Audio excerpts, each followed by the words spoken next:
Assalamualaikum warahmatullahi wabarakatuh. Warga bumi dimanapun kalian berada, gimana kabarnya? Angsuran aman? Night. Well, on the third night, he finds you. Film yang diproduksi oleh 20 TH Century Videos ini bercerita tentang sebuah legenda supranatural kuno yang berimbas kepada kekosongan pikiran, di mana si pelaku yang mempercayai akan tetap hidup dan yang tidak mempercayai akan mati dengan tragis. Seperti apa alur dan jalan ceritanya? Basahi tenggorokan, nyalakan rokok, matikan lampu, dan inilah dia The Empty Man.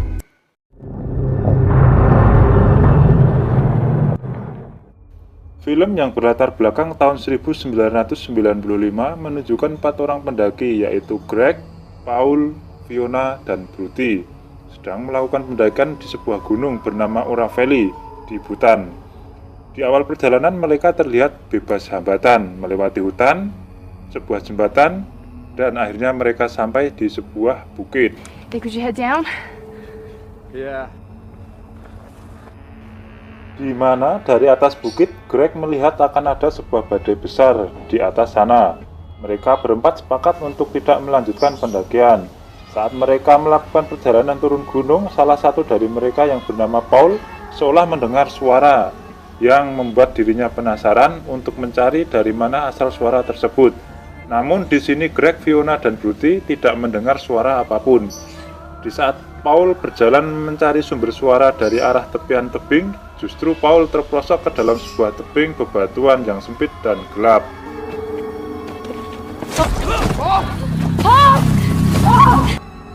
Dalam keadaan situasi yang semakin panik, akhirnya Greg memutuskan untuk turun mengecek apakah Paul masih hidup ataukah sudah mati menggunakan peralatan yang mereka bawa, dan tiba-tiba Greg melihat sebuah kerangka berkepala manusia namun memiliki susunan yang abnormal. Justru Paul duduk bersila di hadapan kerangka tersebut. Saat Greg mengajaknya kembali ke atas, Paul berbisik, "Jika kau menyentuhku, kau akan mati." Namun Greg seolah tidak peduli dengan hal tersebut dan tetap mengangkat Paul untuk kembali ke atas bukit. What? What do you mean if I touch you? Sejak kejadian tersebut, Paul seakan mengalami koma, sekarat, atau lebih tepatnya kerasukan, yang membuat dirinya harus dibunji oleh Greg untuk turun dari atas bukit. Singkat cerita, sampailah mereka di sebuah rumah kosong tak berpenghuni. Karena cuaca yang semakin memburuk, akhirnya mereka memutuskan untuk beristirahat di sana. Saat Paul dibaringkan, Bruty menemukan sebuah tulang yang digenggam oleh Paul, serta sebuah bekas luka sayatan di kedua lengan Paul. Yang kita tahu sebelum kejadian tersebut, Paul tidak memiliki bekas sayatan apapun. I don't know. There's nothing. Melihat kejadian tersebut, mereka seakan kebingungan karena tidak ditemukan luka serius dalam diri Paul. Namun dapat kita lihat, Paul hanya terdiam tanpa pergerakan apapun. Di malam hari saat Bruty menjaga Paul, entah karena penasaran atau gabut, yang jelas Bruty meniup tulang yang tadi digenggam oleh Paul.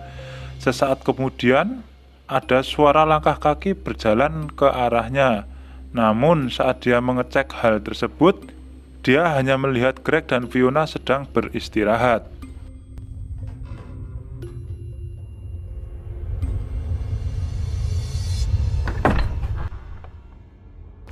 Di pagi hari di hari kedua terlihat badai salju semakin memburuk. Setelah mereka selesai sarapan, Fiona dan Greg memutuskan untuk pergi mencari bantuan.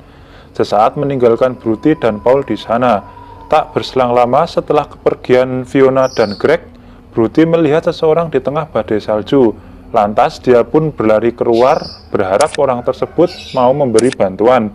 Namun saat Bruty memanggil orang tersebut, tiba-tiba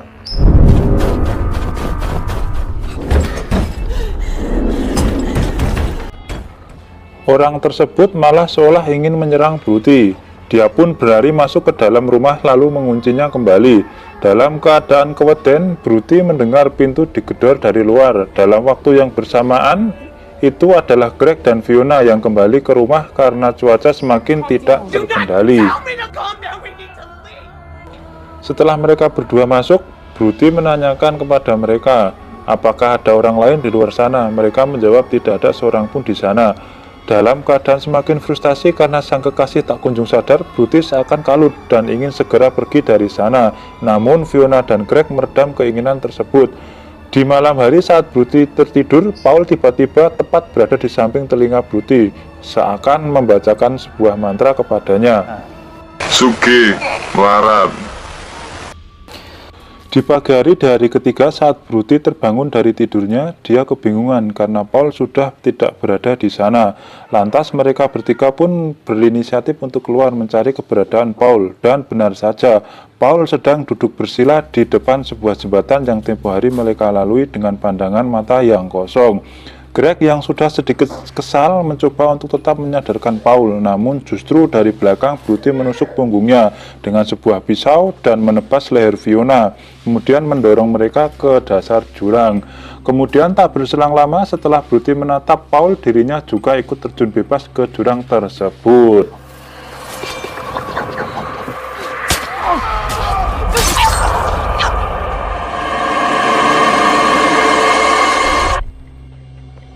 Kemudian film berlanjut kembali di tahun 2018, lebih tepatnya di Missouri, Amerika Serikat.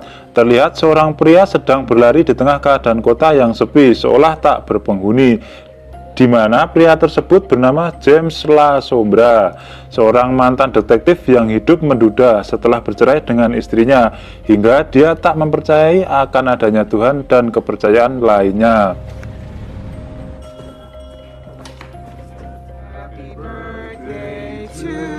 Suatu ketika dia menemui putrinya yang bernama Amanda yang kini tinggal bersama mantan istrinya. Setelah sampai di rumah James, kita diperlihatkan foto seorang wanita dan anak laki-laki, di mana dua orang ini adalah anak dan istrinya yang entah sudah meninggal atau gimana, yang jelas mereka selalu hadir di mimpi James.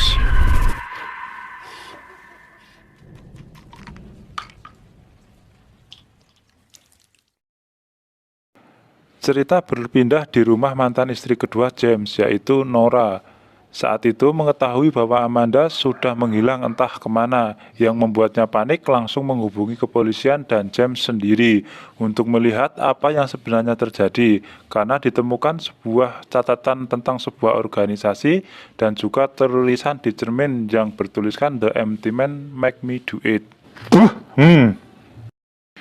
Di sini polisi dan James menduga bahwa Amanda diculik dan dibawa ke suatu tempat oleh seseorang atau organisasi yang tertulis di buku tersebut. They were close.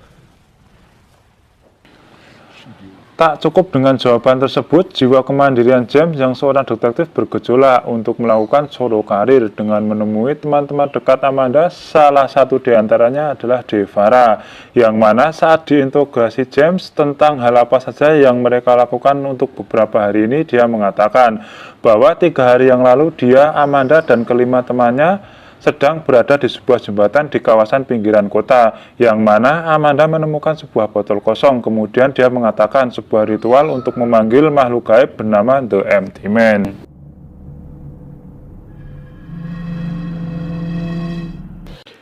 Di mana ritual pemanggilan ini cukup mudah, bahkan hanya bermodal abab, tanpa harus membeli ini itu dan sebagainya.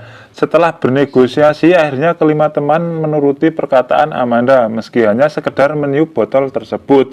Namun berbeda dengan Amanda, yang bukan hanya yakin dengan sosok The Empty Man, bahkan Amanda sampai duduk bersila, kemudian meniup botol tersebut, ditambah memanggil nama The Empty Man itu sendiri. Dan tiba-tiba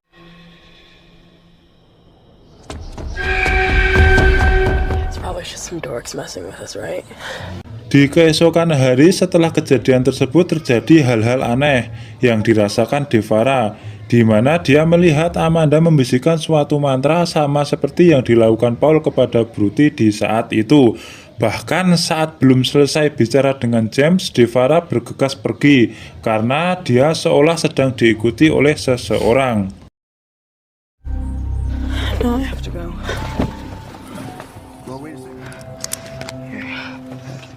Bermodal sebuah alamat yang diberikan Devara, James mendatangi satu persatu teman Amanda yang di malam itu mengikuti ritual tersebut.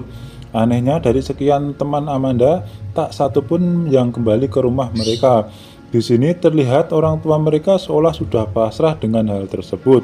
Karena keyakinan legenda The Empty Man, mereka enggan untuk melaporkan ke pihak yang berwajib.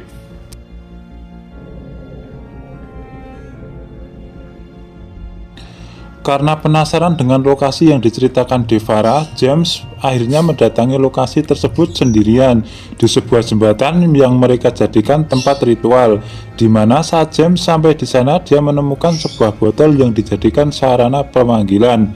Lagi-lagi sebelum botol tersebut dibuang, James meniupnya terlebih dahulu dan tiba-tiba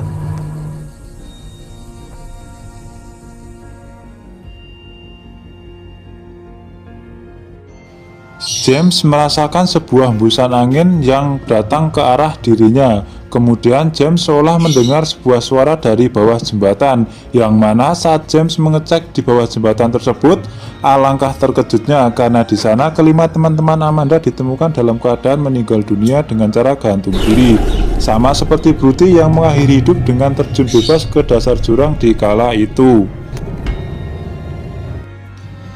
Di sini James menemukan sebuah tulisan di dekat kelima mayat teman Amanda, sama seperti pesan yang ditinggalkan oleh Amanda di rumahnya sebelum dia pergi. The Empty Man make me do it, yang artinya Empty Man yang memaksaku untuk melakukannya. Di waktu bersamaan, nasib naas juga dialami oleh Devara, di mana saat dia sedang mandi tiba-tiba didatangi seseorang yang langsung menikam lehernya menggunakan sebuah gunting secara membabi buta. Padahal terlihat Devara sendiri yang melakukan hal tersebut kepada dirinya sendiri. Ngeri. Kembali ke James yang sudah berada di ruangan komandan kepolisian, di mana bukan hanya warga yang percaya tentang legenda urban The Empty Man, tetapi di sini pihak kepolisian juga mempercayai hal tersebut karena mereka juga menemukan tulisan di dekat mayat Devara tentang The Empty Man.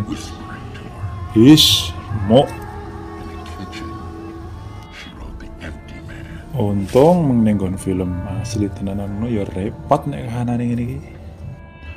Sesampainya di rumah, James mencari tahu tentang organisasi Pontifex Institute menggunakan sebuah petunjuk yang ada, termasuk laptop milik Amanda. Di malam hari saat James tertidur, tiba-tiba dia mendengar suara langkah kaki mendekat ke arah kamarnya. Lantas dia terbangun dan mengambil tongkat untuk melindungi diri. Namun saat lampu dihidupkan, tak ada seorang pun di sana, hanya pintu rumah yang sudah dalam keadaan terbuka.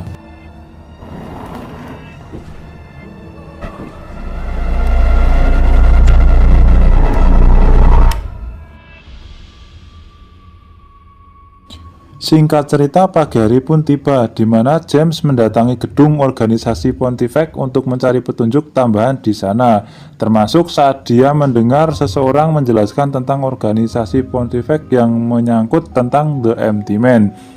Di sana James juga menemukan sekumpulan orang yang bermeditasi dengan cara yang aneh, bahkan tergolong ganjal, hingga dia sampai di suatu ruangan. Di sana seolah dia disambut, namun sial, belum sempat dia mendekat, tiba-tiba penjaga datang dan mengusirnya keluar. How you doing?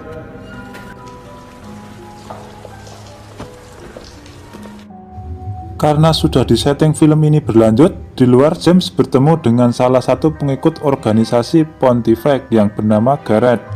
Di sini Garrett mengatakan bahwa Amanda masih hidup, namun berada di tempat lain di camp Pontifex. Dengan sebuah peta, James menuju lokasi camp yang ditunjukkan oleh Garrett. Sesampainya di sana, James masuk dan menemukan sebuah lemari bekas, yang mana di sana terdapat nama Amanda dan juga kelima teman Amanda yang telah tewas gantung diri sebelumnya. Terlebih lagi, dia kaget karena di sana ada berkas yang bernama dirinya, yaitu James La Sombra. Tak cukup sampai di situ, James juga menemukan sebuah DVD. Saat dia memutar DVD tersebut, terlihat kumpulan orang sama seperti yang ia temui di gedung Pontifex sebelumnya, dan juga orang yang melukis sesuatu di dinding. Baru dia sadari bahwa lukisan dan tempat di video itu adalah tempat di mana dia berdiri saat ini.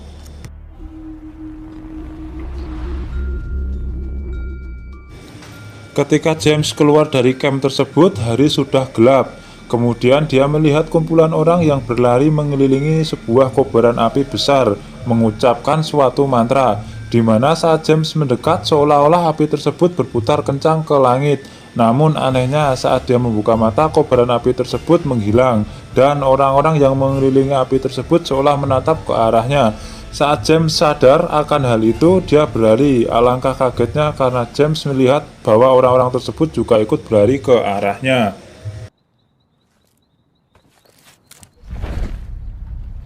Yeah, no.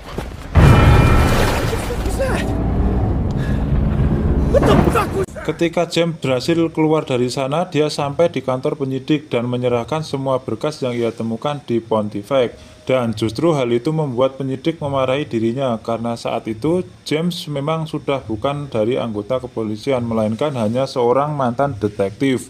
Sesampainya dia di rumah Nora, lagi-lagi di malam hari dia diteror dengan suara aneh dari luar rumah. Bahkan suara bel rumah mereka berbunyi. Saat dia mengecek hal tersebut, justru dia melihat sebuah boneka tepat di depan pintu rumah mereka, di mana boneka tersebut dia lihat tadi siang di camp Pontifex Institute.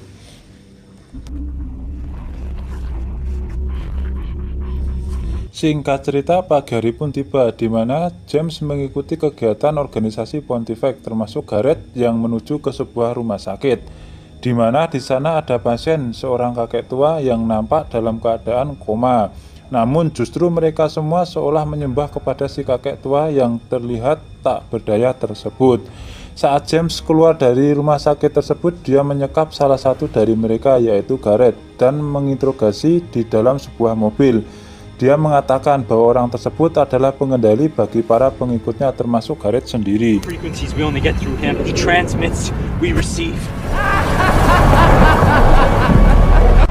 Di malam hari, James kembali menyusup masuk ke dalam gedung Pontifex Institute untuk mencari tahu siapakah orang yang mereka sembah tersebut.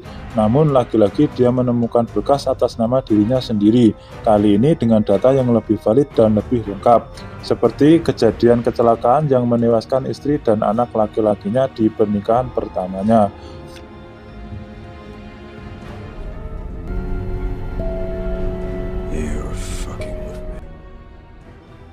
Ketika James kembali ke rumah sakit, tempat di mana si kakek tua tersebut dirawat, alangkah terkejutnya karena dia melihat Amanda berada di sana dalam keadaan normal, tak cacat ataupun luka sedikit pun.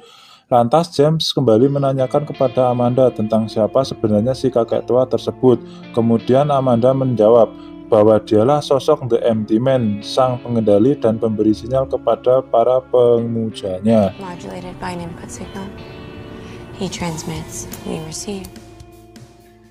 Di sini terungkap fakta bahwa dia adalah Paul, pendaki yang menemukan kerangka The Empty Man di Bukit Ora Valley tahun 1995, yang mana saat dia kembali justru membawa petaka bagi orang-orang di sekelilingnya, karena sosok arwah iblis The Empty Man tersebut membawa kesesatan, yang kembali bangkit setelah 500 tahun terkurung, meski menggunakan wadah baru berwujud manusia, yaitu Paul itu sendiri. So we decided to try something a little bit radical. Seakan tak percaya dengan hal tersebut, kemudian Amanda mengatakan kepada James bahwa wadah baru The Empty Man adalah dirinya, di mana saat itu James seolah sudah berada di dalam dimensi yang berbeda, di mana di sana terdapat sebuah kursi kosong dan kerangka The Empty Man. Dan ketika James mendekat ke kerangka tersebut, tiba-tiba sosok hitam keluar dari sana dan berusaha mengejar dirinya. Saat James terpojok, seolah dia menembak makhluk tersebut, namun tak berhasil, dan justru sebaliknya, dengan mudah makhluk tersebut menangkap James sendiri.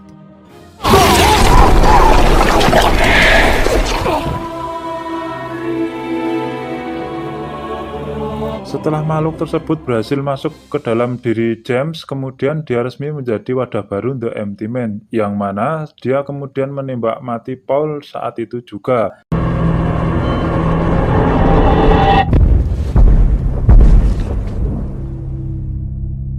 Dan ketika dia keluar dari ruangan tersebut, dia disambut staf rumah sakit dan para pengikut yang lain, yang bersujud menyembah dirinya karena dia merupakan The Empty Man selanjutnya.